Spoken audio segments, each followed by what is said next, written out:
Bueno, dije que era cortita y así fue. Acá estamos en Diálogo Internacional porque tenemos muchos temas.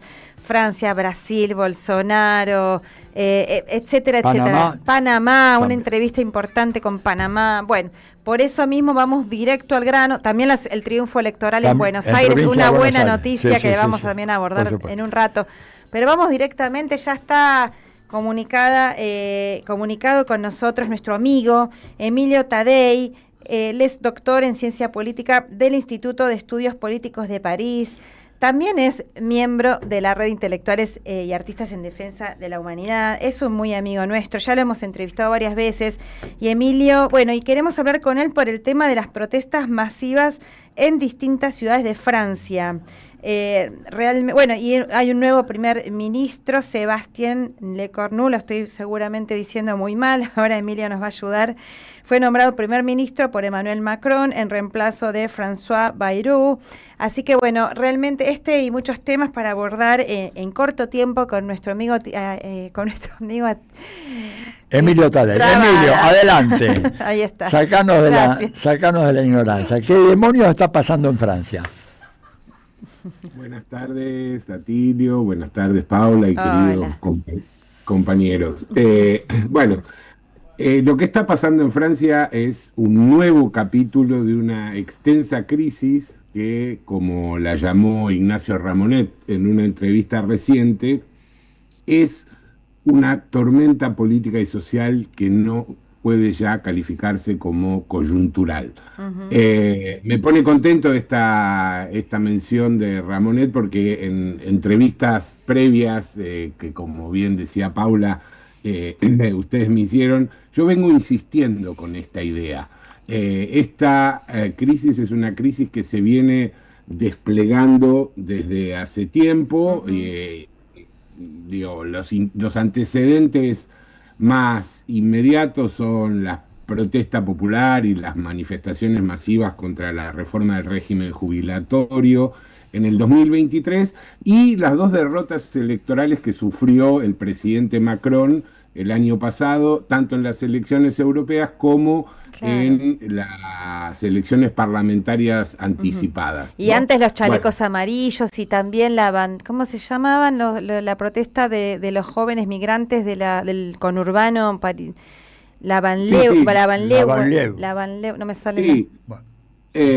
Mencionaba es tal cual vos decís, los chalecos amarillos fue durante el primer mandato de Macron, ¿no?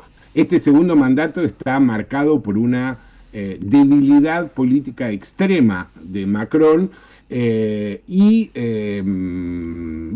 es un debilidad que se va profundizando y lo que sucedió la semana pasada es expresión de esta debilidad. ¿Qué sucedió? Bueno, sucedió que el segundo primer ministro nombrado desde el año pasado, no olvidemos que cuando Macron pierde las elecciones y la izquierda, el nuevo Frente Popular, gana la mayoría, Macron se niega a nombrar, en la tradición política francesa, un primer ministro salido de las formaciones mayoritarias, y en vez de nombrar un primer ministro, en ese caso una primera ministra de izquierda, nombra a un aliado suyo que se llamó Michel Barnier, que duró pocos meses, entre septiembre y diciembre. En diciembre renuncia Barnier y asume Bayrou. Y Bayrou también, podríamos decir Bayrou el corto, ¿no? Fue primer ministro desde diciembre del año pasado hasta septiembre.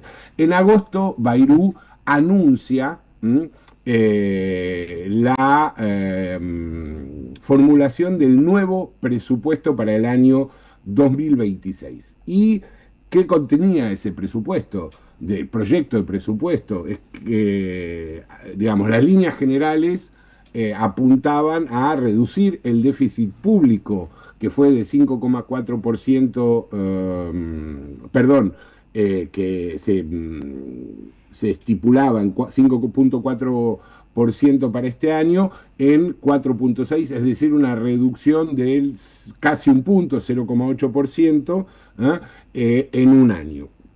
Y para obtener o para lograr esta reducción del déficit, Bayrou planteó un recorte de casi 44.000 millones de euros, acompañado de un discurso típicamente neoliberal, enfatizando el tema de la deuda pública. Y aparte, una de las cosas que incluyó Bayrou en este proyecto fue la eliminación de 2 días feriados para generar 4.200 millones de euros, según las estimaciones que hizo el Ministerio de Economía. Es decir, que era una medida tendiente a aumentar la jornada laboral y generar más riqueza, que se calculaba en 0,2 puntos del PBI. Bueno, si hay una medida impopular en Francia es a suprimir los feriados. Entonces, Bayrou la semana pasada, el 9 de septiembre, hizo su presentación en la Asamblea Nacional, presentó el presupuesto y no recibió la confianza de la Asamblea, con lo cual, según el procedimiento constitucional francés, cuando un primer ministro no obtiene la confianza, debe renunciar. Eso es lo que sucedió un día antes de un movimiento de protesta que se llama Bloqueemos Todo, que había sido lanzado por sindicatos, por partidos políticos de izquierda, por organizaciones estudiantiles, que tuvo lugar el día en que debutó el gobierno de este nuevo actual ministro, que como bien vos decías, Paula, se llama Sébastien Lecornu. Quiero aclarar una cosa porque me parece que es muy emblemático el nombramiento de este primer ministro. Lecornu, que es un fiel ladero de Macron, era hasta hace una semana el ministro de Defensa de Francia. Y esto es muy emblemático. ¿Por qué? Porque nombrar como primer ministro al ministro de Francia en un contexto en que Francia se encuentra embarcada junto con el resto de los países de la Unión Europea en el proyecto de rearme es muy significativo. Bueno, el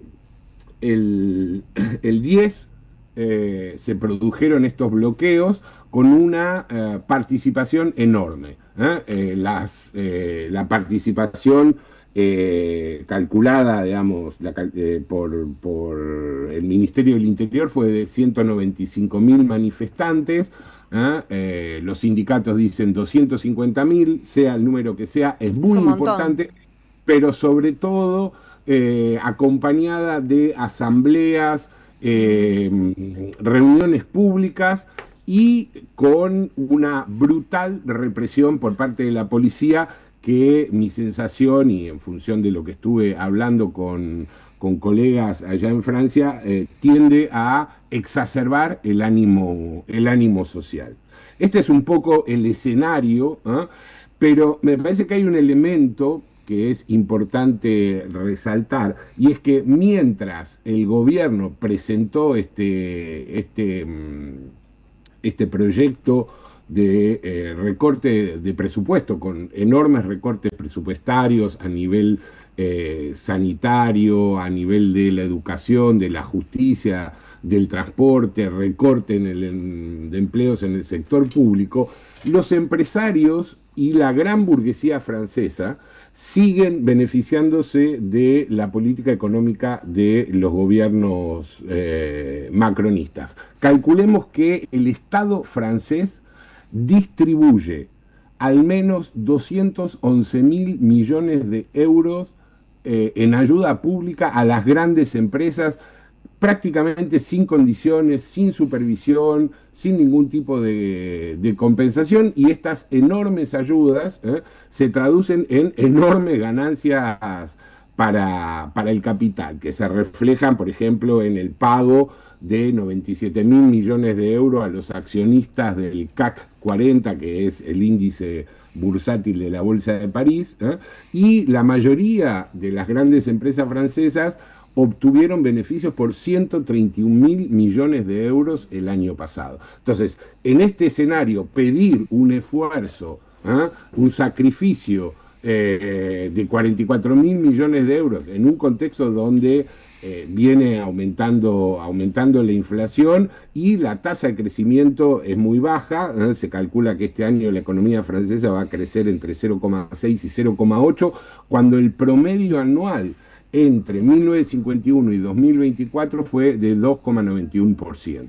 Entonces, la sociedad francesa está sentada sobre un volcán, y este volcán viene escupiendo lava de a poquito, y creo que en este momento estamos en una situación o en un nuevo momento de esa crisis. ¿Puede haber un llamado anticipado a elecciones presidenciales en Francia bajo esta circunstancia? Bueno, como yo decía al principio, Atilio, Macron disolvió la Asamblea Nacional el año pasado y hizo llamado a elecciones. En el procedimiento constitucional francés hay que esperar un año desde una disolución para poder disolver nuevamente y volver a convocar. Macron podría eventualmente disolver nuevamente la asamblea y convocar a nuevas elecciones. Lo que pasa es que aquí lo que está en cuestión ya es la propia figura presidencial y el procedimiento de destitución, el procedimiento para llamado a nuevas elecciones se habilita por dos caminos, o por renuncia, cosa que Macron no va a hacer, o por destitución del presidente.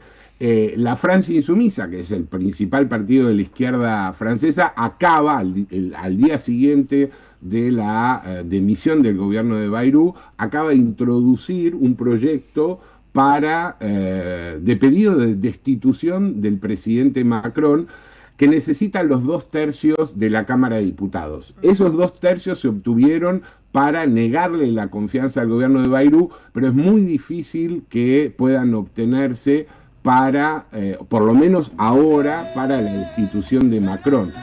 Lo cual no quiere decir que si la situación social evoluciona y escala, bueno, se pueda desembocar en un escenario semejante. Yo por ahora, y conociendo un poco la tradición política francesa, veo difícil, pero realmente Macron construyó una encerrona, porque si hoy disuelve, es claro que pierde, y pierde por mayor diferencia que el año pasado, con lo cual, nuevamente desoír el veredicto electoral y nombrar un nuevo primer ministro de derecha se le complicaría. Entonces, Macron ha llevado la situación político-institucional a un límite desconocido en la historia de la Quinta República. Yo personalmente tiendo a creer que habrá que esperar hasta el 18 de septiembre, donde hay convocado una huelga general en Francia de todas las centrales sindicales. Bien. Para ver cómo evoluciona la situación. Qué importante, porque allá cuando hay huelga, ¿no? También se para el país, así que ahí veremos a las fuerzas populares en acción. Emilio, bueno, nada, estamos muy mal de tiempo, pero de todas maneras que tenemos ya un informe muy general que nos ha hecho Emilio, no solo muy general, con datos particulares muy precisos. Te agradecemos mucho, Emilio. Una sola cosa, Tilio, déjame por favor, decir. sí, por favor. Lo que me parece importante subrayar es que el acuerdo nacional, es decir, el partido de la extrema derecha lepenista, está sumamente incómodo, porque este malestar popular los deja fuera de foco, este proceso de movilización. Y esto es muy importante en términos generales europeos para demostrar que allí donde existe un polo de rearticulación de la izquierda, de los sectores populares, es posible poner a la defensiva a la extrema derecha, que es lo que está sucediendo en este momento, porque el agrupamiento nacional votó, la censura contra el gobierno de Bayrou, pero no dice públicamente que va a votar contra el recorte presupuestario. Bien, perfecto. Emilio Taddei, muchísimas gracias por tu informe. Seguiremos en contacto porque yo creo que las cosas van para largo en Francia, como vos muy bien anticipaste. Un gran abrazo. Un gran abrazo para todos y un saludo a la audiencia. Gracias. Chau, Emilio. Era Emilio Taddei, analista, doctor en Ciencias Políticas del Instituto de Estudios Políticos de París, hablando sobre Francia. Y creo que ya vamos así como un torbellino a escuchar una musiquita panameña que tiene todo que ver con nuestra próxima entrevista. A ver.